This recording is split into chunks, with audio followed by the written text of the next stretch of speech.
Welcome, everybody, to our show and the film version of one of the greatest comedy hits ever to be on Broadway, Harvey, the story of Elwood P. Dowd and his bosom companion, a 6'3.5" rabbit. Invisible.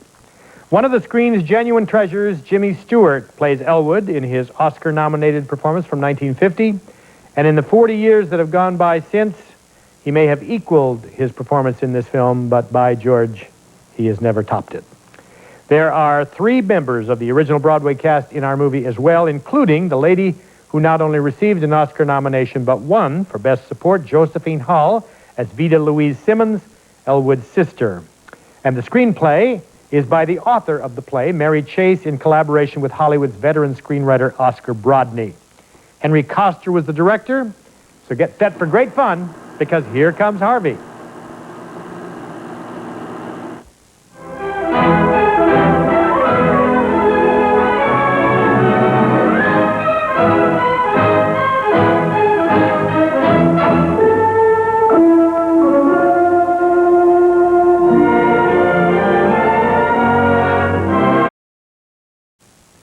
We're in Glendora, not in California, Glendora, but somewhere in the Midwest with Jimmy Stewart as Elwood P. Dowd in Harvey, a role Mr. Stewart has played not only on Broadway, twice, 20 years apart, if you can believe that, but on television. Do you think he likes the character? I believe he does.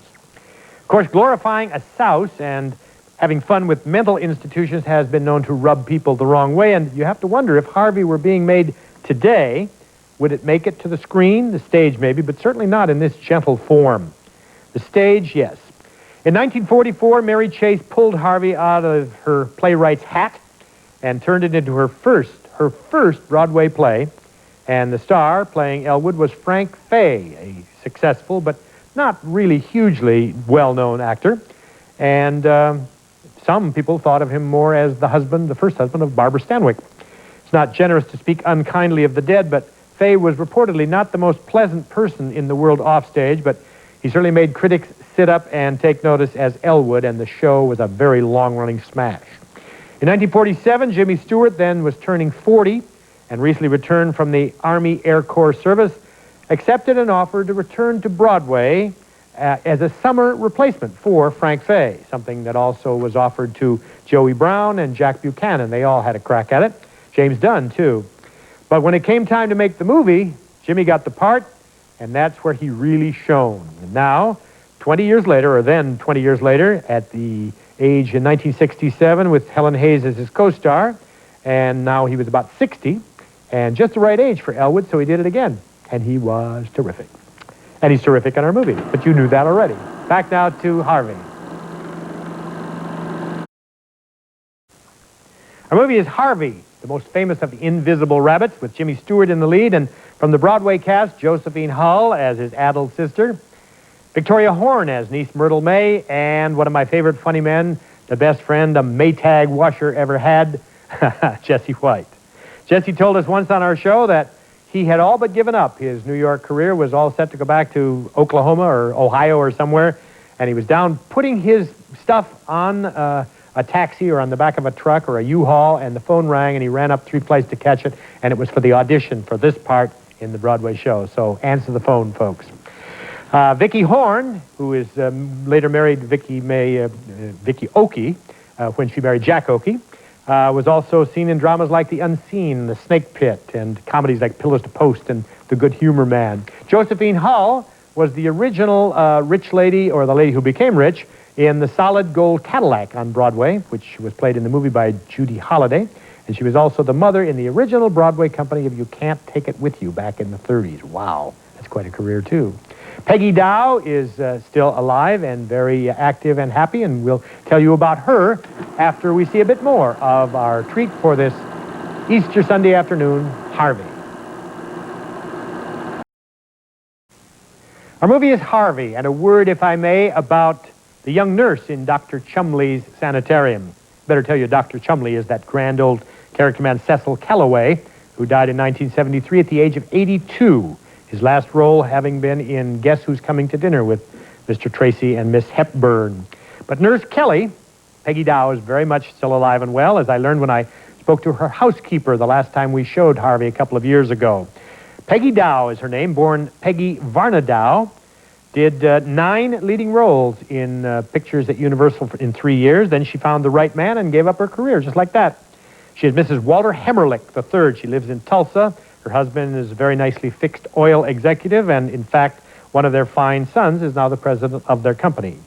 And once I reached their number the other day, I couldn't talk to Mrs. Dow or Mrs. Varna Dow because she was out, but the maid gave me lots of nice information, and apparently it's a wonderful place to work, as well as having a nice, good actress for your mistress.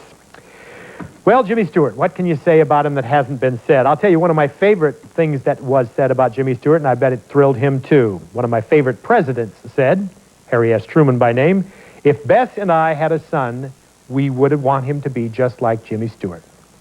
He's played many great Americans, General Billy Mitchell, Charles Lindbergh, Monty Stratton, and of course, many people of fiction, creating memorable characters as the mild-mannered sheriff in Destry Rides Again, the doctor disguised as a clown in Greatest Show on Earth, the father determined to keep his sons out of the Civil War in Shenandoah. You've seen both Greatest Show on Earth and Shenandoah here on our weekends together, and roles in 50-plus other films. Is that possible? Yes, it is. You just look at that list, you can't believe it. From 1935.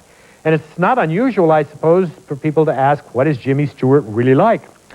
Well, I've only known him in person for about 5 years. He and Robert Wagner sponsor the Griffith Park Marathon every year to benefit the Child Study Care Center at St. John's Hospital out in Santa Monica. And boy, they do love him out there, you can be sure, and Bob Wagner too. And every year for the past 5, they've called up and asked if I would be the MC. That means getting up very early in the morning to be there at Griffith Park by about 6:30. This year even earlier because the time change came that weekend. But how do you say no to Jimmy Stewart? Well, first of all, I don't want to say no. I have a great time too. And so a couple of weeks ago, up we went and we did it again. And Jimmy and Bob arrive about 7:30. And then at 8 o'clock, they fire the official gun to get things moving, the runners, that is. But they don't run away then. They stick around all day to congratulate not only the winners, but a lot of the stragglers who come in, and they take off about 1 o'clock. And I got to tell you, I think it's just terrific, and certainly gives me a big thrill to even know the guy. So, what do I think of Jimmy Stewart? Well, obviously, I'm a fan. I imagine that you've heard many jokes about his stumbling speech, supposedly, and he's kind of laid back and lackadaisical, but he doesn't have to be that if he doesn't want. He's a good actor, you see. As you can see right now, as we return to one of his biggest hits, from the Broadway hit to Hollywood in the 1950s, Harvey, Jimmy Stewart, Josephine Hull, and a great cast. An Oscar winner for The Philadelphia Story, an Oscar nominee for Harvey, Jimmy Stewart. And boy, oh boy, what a good movie. We've got a great MGM star Spencer Tracy weekend coming up 7 days from today. Father's Little Dividend at 3 o'clock on Saturday. Bad Day at Black Rock Sunday at 3. 2 completely different movies, but boy, oh boy, he's terrific in both, particularly Bad Day at Black Rock. Thanks for being with us. Bye-bye, everybody.